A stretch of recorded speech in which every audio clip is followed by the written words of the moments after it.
This wheel is unbalanced, and that's what's causing it to shake. Whereas this wheel doesn't shake because it is balanced.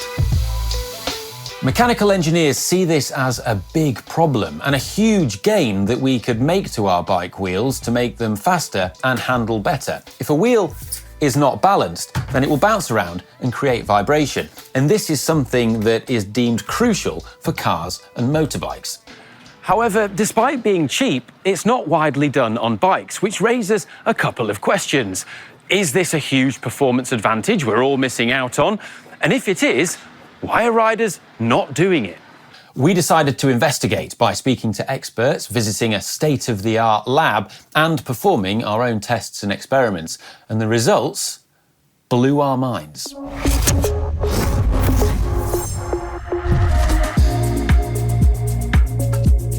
So what is an unbalanced wheel? Well, in simple terms, it's when the weight of a wheel is not evenly distributed around its circumference. And this usually creates a heavy spot, which is often found, but not always, near the valve. This heavy spot will cause the wheel to vibrate or oscillate as it rotates. And this is something which can become amplified at higher speed.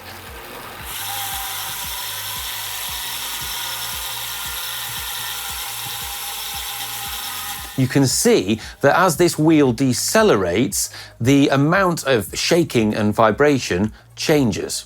By counterbalancing this heavy spot with a small amount of weight on the rim, you can balance the wheel. And this is deemed essential in cars and motorbikes because it helps reduce vibration, it helps components last longer, and improve handling.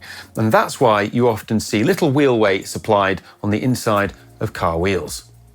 But does it make a difference when riding? And are pro cyclists doing it to their wheels? Well, having spoken to lots of people in and around the pro peloton, I can tell you with a great deal of confidence that most aren't, as much as 99%. However, there are some notable exceptions. For example, Josh Portner from Silke told me how he balanced the wheels for Jan Ullrich when he won the Tour de France. And this was because Jan Ullrich at the time was using lightweights, which are incredibly light carbon wheels. And the brass valves that were on the tubular tyres that were glued onto his lightweights were relatively heavy and were causing the wheels to become unbalanced. And as a result, it was making the wheels shake and he felt nervous on the descents. Balancing them fixed this. Similarly, Tom Pidcock and Pauline Ferrand-Prévot both used balance wheels to win various cyclocross races and Olympic gold medals in the mountain biking. Harrison Macris from Princeton told me that Tom Pidcock in particular is incredibly sensitive when it comes to slight changes in his bike setup, and he's adamant that a balanced wheel feels much better, offering better stability and improved bike handling. I also spoke to Vision's head engineer, who told me that he'd previously been involved in a research project looking at the effect and implication of unbalanced wheels, and found that by balancing those wheels, there were significant wattage savings to be had.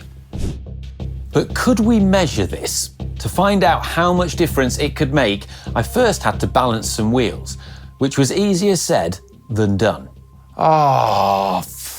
To balance your wheel, you're going to want to have your wheel so that it can freely rotate. So in a truing stand, or this is actually a dedicated wheel balancing stand, which is useful, but it's not essential, you're going to want some kind of weight. So you can buy dedicated kits that have little sort of grommets like this, and then different amounts of weight that screw into them, and then they go into the spoke holes. You can rim tape over the top of them, and then they're hidden away. This is a 3-gram weight, and this is a 4-gram weight, so you can get very precise. However, the most cost-effective way that I've come across to do this is actually just to buy sticky back lead tape like this, which could be picked up from hardware stores for, well, a couple of dollars, and that works really well as well. You can cut it to the exact amount that you want. If you want to get really nerdy, you can do what I'm doing here, which is to have glass bearings so that the wheel can spin very freely, and then use a laser so that you can really make sure everything is perfect. Something I've done is made it not balanced, which means I've basically got to just do it all again. So the problem is that once you've balanced your wheel, you can't change anything. So if you need to change your disc brake rotor, or if you need to change your cassette, or your inner tube, or your tubeless valve, or your tyre, in fact, the exact position of your tyre will make a difference. The exact position of the rim tape, how much rim tape you've used, where it starts, where it finishes, this all matters. And if any of this changes, your wheel is no longer balanced and you have to start again. As for tubeless, well, it is possible to balance a tubeless wheel. You have to balance it before you've put the sealant in, because once the sealant's in, that just flows down, creates a heavy spot at the bottom, and so you can't tell if it's balanced or not. So you have to balance it without sealant and then put sealant in. And it's just a massive, massive faff. And if you get a puncture, well, that's it. Oh, f***'s sake. After several hours, and many swear words later, my wheels were balanced. Yes, right. And with them, we headed to the Silverstone Sports Engineering Hub to test them out on their efficiency rig. This rig accurately measures the rider's power input at the pedals as they pedal along this huge drum. The power output onto the drum is then measured, and this is less than the input power at the pedals. The loss in power is therefore the efficiency of the system. How efficiently the rider's power is translated into forward motion. For this test, we have two identical sets of Vision Metron wheels, both with Pirelli 28mm P0 RS tyres on them, except one set is balanced and the other isn't. Will it make a difference? Well, we're hopefully going to find out. So I've got the results here. Now, the degree of imbalance between the two wheels, I measured it, was just 7 grams. Now that's not that much, and to put that into context, it's not uncommon for wheels to have 15 or even 20 grams of imbalance out of the box. Now, at 30 kilometers an hour, the difference between the two was less than a watt, so not that much. But when we go to 40 kilometers an hour, it jumped a lot, to 8 watts less efficient for the unbalanced wheel, which is huge. And it was more still at 50 kilometers an hour, 9 watts. Now, factor in that this is just being measured at the rear wheel. So with a front and a rear, it would potentially double. And this is huge, and it's likely to be even worse with greater imbalance. The question is, though, what is causing this? Well, this is a wheel stress testing machine, and the wheel is being driven by a 300-watt motor, and it's unbalanced. As a result, you can see it bobbing on the rig. This is despite the fact it has a 65-kilogram load on it. Now, this bobbing is causing the tyre to deform and reform constantly. This is less efficient because, having spoken to Pirelli engineers, I can tell you that you're getting what's known as hysteresis losses, which I can illustrate with this tyre here. So every time the tyre deforms, or I squidge it down, to use a non-technical term, then it springs back and then reforms. Now, there is an energy cost to this. Every time that happens, a small amount of energy is lost. And how much energy is lost depends on how efficient the tyre is. Now, more expensive tyres tend to be more efficient at minimising these hysteresis losses. And that's why we always bang on about tyres as the best bang for buck upgrade you can make, because it makes you significantly faster. If you could minimise the number of squidges that you have every minute by balancing your wheels, then there's an argument that prevention could be better than the cure. Well, that's blooming great, Ollie, but that's in a lab. What about outside, in the real world? I've been riding balanced wheels for a while now, including the entire length of Taiwan, and I feel that I can feel a difference. But this could be a placebo. So to find out if it is a placebo, I've devised a cunning plan. A plan so cunning, you could stick a tail on it and call it a weasel. I've also recruited some extremely experienced test riders, riders who've ridden thousands of kilometers at the highest level of the sport. Appearances can be deceptive. Step 2, I've set up 2 sets of identical Vision Metron RS wheels with the same Pirelli P0 RS 28mm tyres. And I've set them up identically with the same pressure as well, using a Topic digital gauge, except one set is balanced and one set is unbalanced. And step 3, we're all going to ride both sets of wheels down the Calder Bannerdown, which is our favourite descent near Bath. This descent is ideal, I reckon, because it's very fast, the surface is excellent, it's very smooth, and so at those higher speeds on a smooth surface, if you're going to feel vibration from an unbalanced wheel, I reckon it's here. And, well, the catch is, we don't know which ones we're riding, so the test is blinded. Okay. Do you reckon there'll be any difference? I don't know. I think not, but at the same time, I don't know. I'm a big one for Placebo. Yeah, I'm open-minded actually about it. I would never, ever, ever, ever consider doing it in real life, but I'm interested.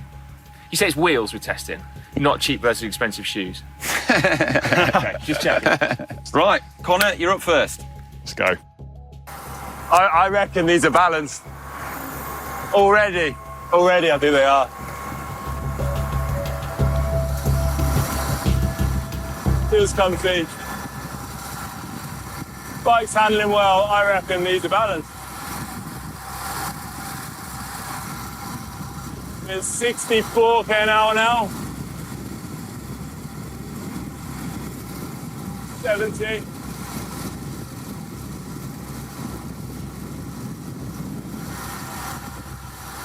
It's pretty fast. I got up to 75 km/h. It's a fast descent, I know it well. And normally you get into the middle section, and if you're going at that speed, you feel it. And I'm going to put my neck on the line already, first run, and say, I think these are balanced because it felt much smoother at that speed. The bike didn't feel as twitchy. It handled really nicely.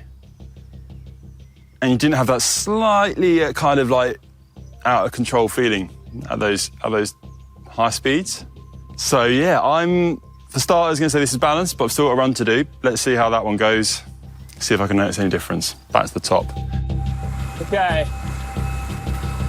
There we go.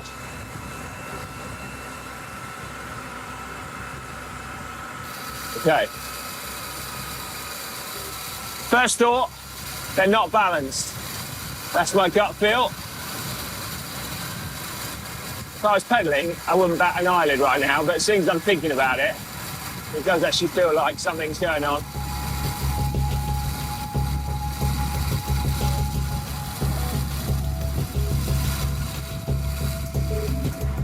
So I definitely can't feel anything while I'm pedalling, that's for sure. If I were a betting man, I would say those were unbalanced, which is to say they felt normal, but like Ollie had put the tyres on wrong. Right, we've done round 1 done. I'm just going to swap the wheels over. I don't want to know what you think. Yeah, don't say. Or at least I do want to know what you think, but I don't want what you think to, affect what I think potentially about the next one. Anything I say is going to reveal something. I was going to say, I'm quite confident I know at the minute. I'm quite confident that I know. Well, that's going to be interesting, isn't it? Well, it's nice having a personal mechanic. I double check it, mate. It's Bridgewood. I was thinking that on the descent. I was like, I didn't actually check this, and Ollie set my bike up. We had a few mechanics like that. Well, I mentioned their names. Freddie was one. Love you, Freddie. Just double checking. Yeah. Just Off check. you go, Connor. Connor, you're up. Yeah, good idea, mate. It's Jesus. Unbelievable. Right, I'm going for my second run. Yeah. Okay. Get lost. Good luck, buddy. Down we go.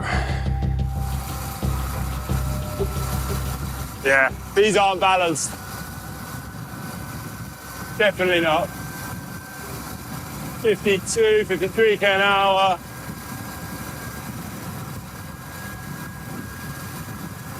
Reaching 60.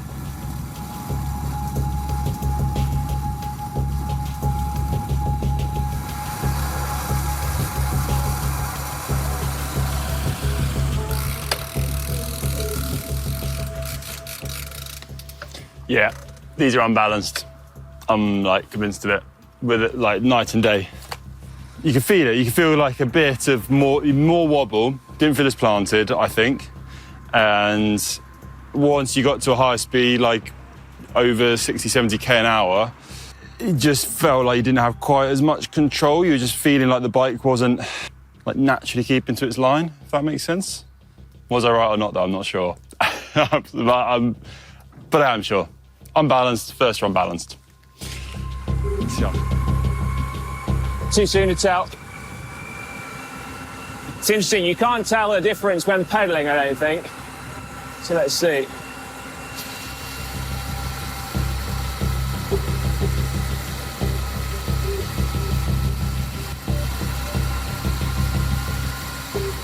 I think they're balanced.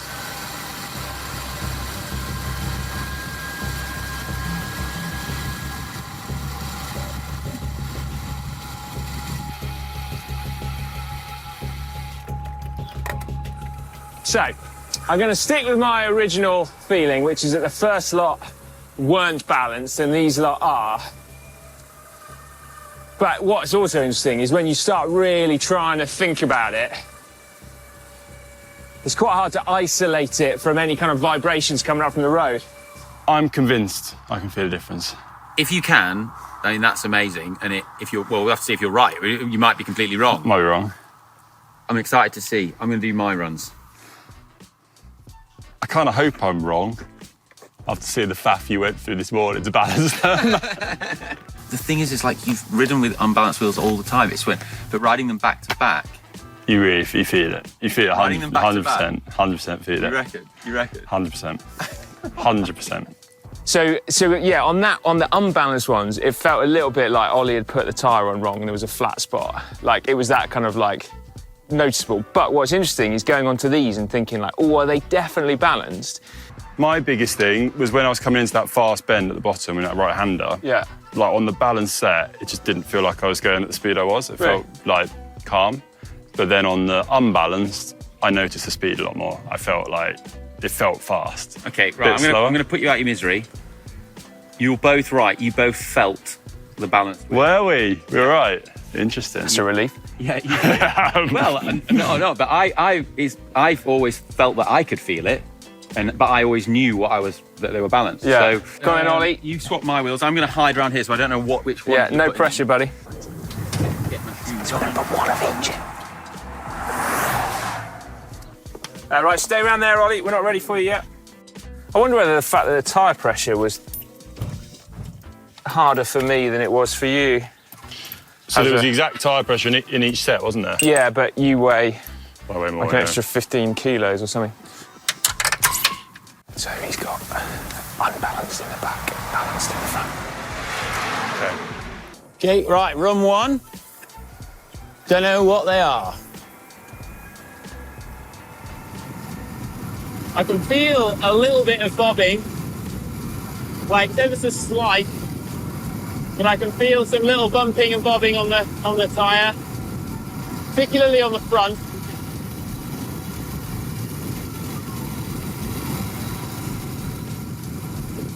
I think these are unbalanced. Yeah, I can just feel the vibration, and this road is so smooth.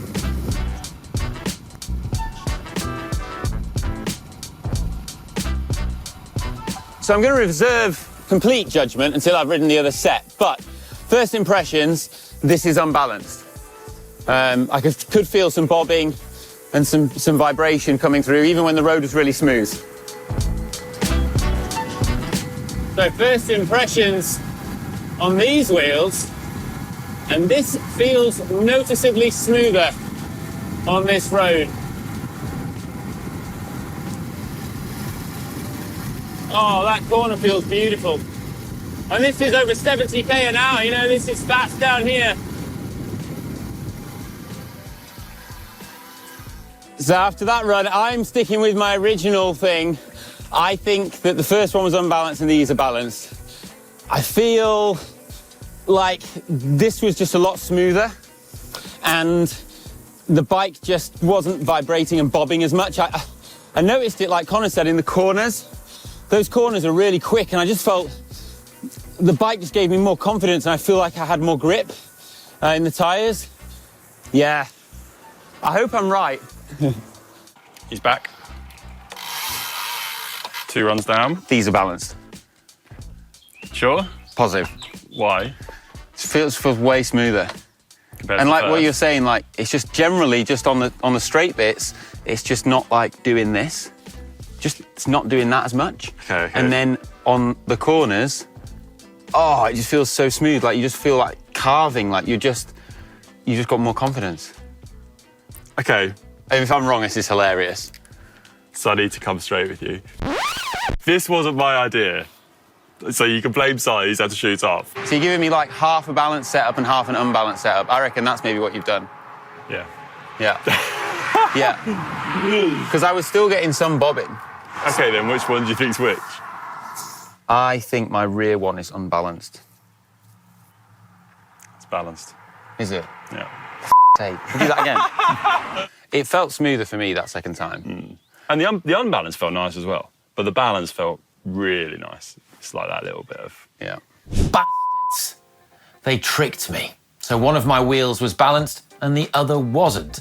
And with me expecting that one of my wheels was going to be balanced and the other set wasn't, it shows that you can experience a placebo effect. If you're primed to expect that one thing is going to feel much better than the other, your mind can trick you. Fortunately, though, the actual results were really interesting. My times on the descent with the mixed setup were both within a second of each other, which is certainly within the realm of experimental error, but it makes total sense considering that I had the same setup on both runs. However, Connor and Si's results and times were very different. Connor successfully identified the balanced wheels and was quicker with them by 5 seconds. Si was also able to confidently identify the balanced wheels based on feel and was 5 seconds quicker with a top speed that was 3 kilometers per hour faster. Now, the descent was only 1 minute 50, but this is roughly a 4 to 5% difference, which is significant, especially if you extrapolate it out to a longer section of descent. I've experienced bobbing and shaking on high-speed descents, and this is something that I now attribute to wheel imbalance. I've even had it where on long alpine descents where I've been travelling over 70 kilometres an hour, I've actually had to pull over at the side of the road and stop because the amount of bobbing I was getting in my rear tyre made me think that it had lost air and I perhaps had a puncture. But I didn't. So far, we've established that a small number of pros swear by it and that it makes you faster in a lab setting and the real world. Plus, it feels better, which leads to 2 big questions. 1, why aren't wheel brands selling pre-balanced wheels? And 2, why aren't all of the pros doing it?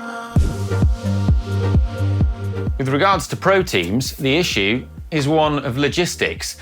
Teams, as they currently are, just simply don't have the resource to balance all of the wheels that they have for all of the riders on the team. It simply takes too much time. And when you factor in that they might be using tubeless, it's even more difficult. And every time something needs changing on the wheel, whether it's a tyre, a valve, a cassette, a rotor, whatever, it needs rebalancing. It's not happening. However, specially balancing wheels for a team leader, that's something that's definitely possible and something that has definitely been done. But teams are not going to shout about this because why would you? Why would you tell the opposition that you're doing something that could give them an advantage? As a sneaky aside, could this be why Dan spotted Ineos riders having their wheels individually name-labelled at the Tour de France? So we reach our conclusion. Wheel balancing. Well, based upon lab experiments, it makes more difference than most people realise, and experienced cyclists can instantly feel it. And I'm confident that it is a significant performance improvement. But it does take time and it can be a right faff to set up, and it definitely isn't necessary for the vast majority of cyclists, especially if you're just commuting, leisure riding or pootling to the shops. However, in a sport where people are obsessed with marginal gains and performance improvements, which are increasingly expensive, this is one that is, well, inexpensive and can be achieved for the price of some lead tape.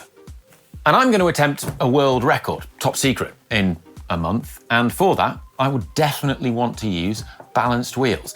Anyhow, I hope you found this deep dive into the subject really interesting, because it's only through your support that we're able to do videos like this. So massive thank you to you guys. If you have enjoyed it, thumbs up, share it with your friends, and hopefully we'll see you in the next one. I'm going to go now. Love you. Bye.